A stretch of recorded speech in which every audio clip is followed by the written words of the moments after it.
Minhas bonecas e meus bonecos queridos, todos vocês são mais uma vez muito bem-vindos aqui ao meu canal Bonecópolis. Tá tudo bem com vocês? Espero que sim.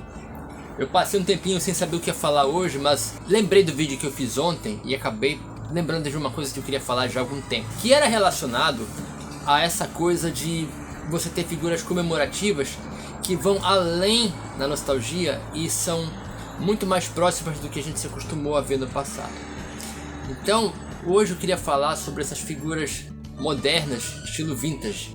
Entendam o seguinte, eu não estou falando de coleções comemorativas especificamente, porque isso temos a rodo em várias linhas. Eu estou falando de coleções que emulam exatamente o que era no passado para ser exatamente igual ou bem parecido com o que era naquela época. Eu quero falar sobre isso e como e por que surge isso, né? Na minha concepção, de onde vem isso.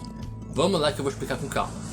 Do final da primeira década dos anos 2000 para cá, começaram a aparecer linhas comemorativas de algumas das principais franquias. Então você teve, por exemplo, lá atrás a 25 TH dos G.I. Joe, que eram versões modernas, com a cartela bem parecida, tudo.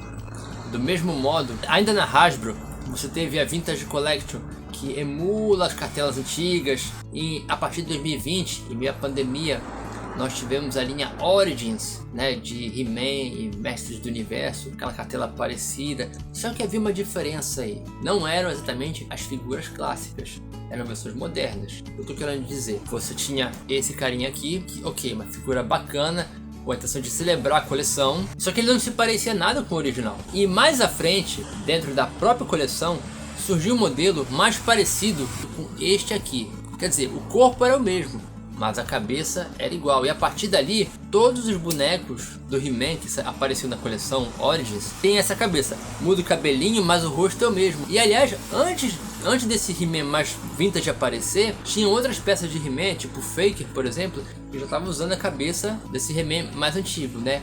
Puxando cada vez mais para o passado. E a Hasbro também fez outra coisa esses tempos.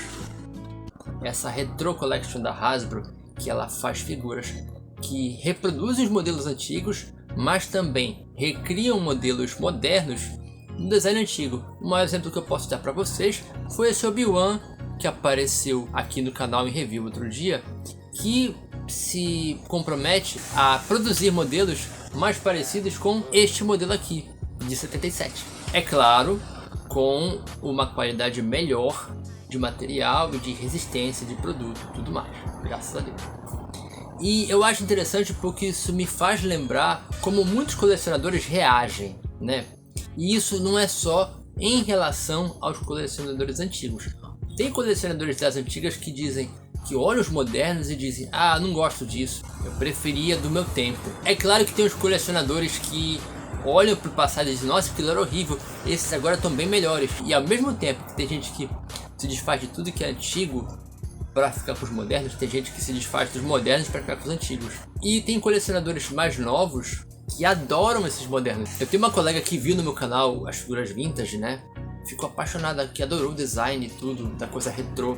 Se a gente para pensar em estilos, a gente começa a pensar, né, em forma de arte, por exemplo, aquele estilo retrô. É como pensar naqueles cartazes de propagandas antigas e ter um olhar carinhoso sobre eles. É a mesma coisa para figura vintage e para nós bate muita nostalgia, né? É claro que existem variantes desse fenômeno. Nós temos as versões modernas das figuras antigas, nós temos as versões modernas que são cópias exatas das antigas e temos também as versões que emulam o que nós víamos na TV, porque muitos desses personagens são baseados em animações, por exemplo. Então você tem uma linha da Origins que tem um design que é mais parecido com o design do desenho da Filmation.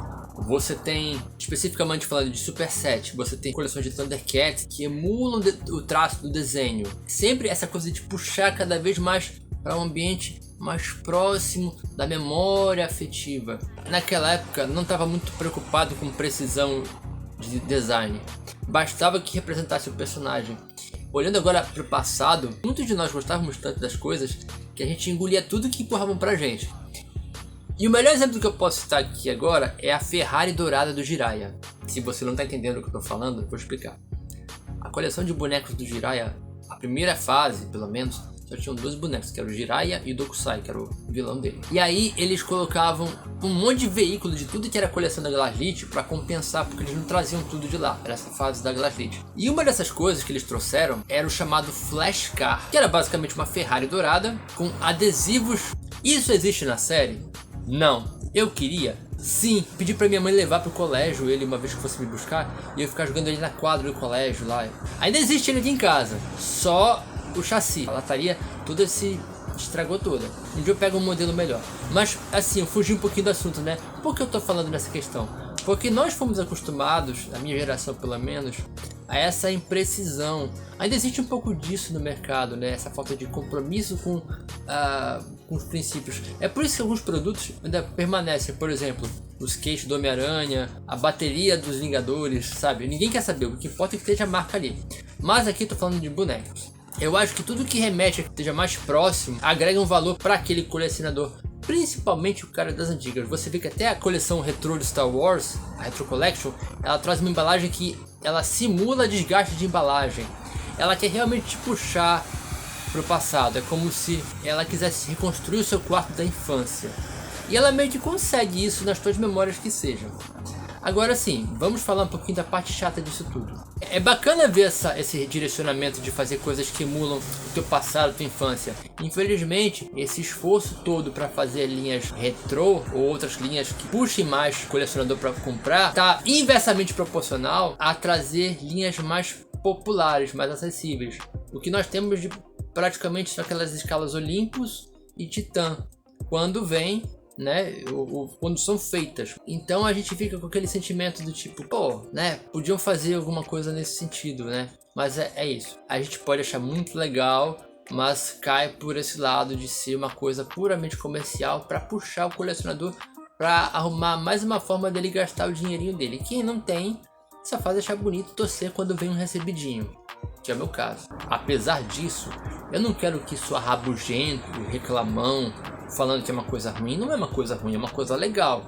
Eu posso pagar por ela com frequência? Não. Tenho que dosar e muito o meu consumo dessa e de outras linhas por conta de situação financeira. Porém, não há como não elogiar a criatividade em fazer coisas que remetem a isso. Eu esqueci de citar inclusive o McFarlane com a Superpowers, que assim, só não é mais vintage porque ele está realmente fazendo uma coisa. Ele modernizou um pouquinho as figuras. Até porque o foco desse vídeo aqui é falar especificamente, só para não me perder, das figuras que realmente querem puxar para parecer uma coisa vintage, mesmo tendo uma fabricação moderna. Eu tô falando basicamente disto aqui, porque se parece com isto aqui, para puxar o Sérgio de 5, 6 anos de idade. Não é para ser comemorativo, é para ser nostálgico. E funcionou. Funcionou porque quando eu olho para essas coisas, eu lembro imediatamente da Mesbla, eu me lembro da Americanas, eu me lembro das Sendas, eu me lembro dos lugares onde eu passava vendendo isso daí. Eu lembro das Americanas, onde o meu tio comprou para mim lá no Rio. Meu C3PO, que foi a única figura que eu tive vintage. Então, tipo, eu quase posso respirar esse momento. E o fato das fabricantes conseguirem isso é muito legal. Mas ficam aqui as minhas críticas. Agora eu queria ouvir de vocês. Qual é a visão de vocês? Vocês gostam dessas figuras vintage? Tem alguma ressalva a fazer sobre isso? Quero saber nos comentários. Gostou desse vídeo? Deixa o like. Deixa eu cobrir o canal agora. Você é colecionador, especificamente exclusivo de figuras vintage? Então você está mais do que bem-vindo para se inscrever e conhecer também aqui as redes do canal, que eu mantenho unificadas com o que eu faço aqui no YouTube. Beleza, pessoal? Então é isso. Muito obrigado pela visita e até o próximo vídeo de reflexão ou o que seja, aqui no canal Bonecópolis.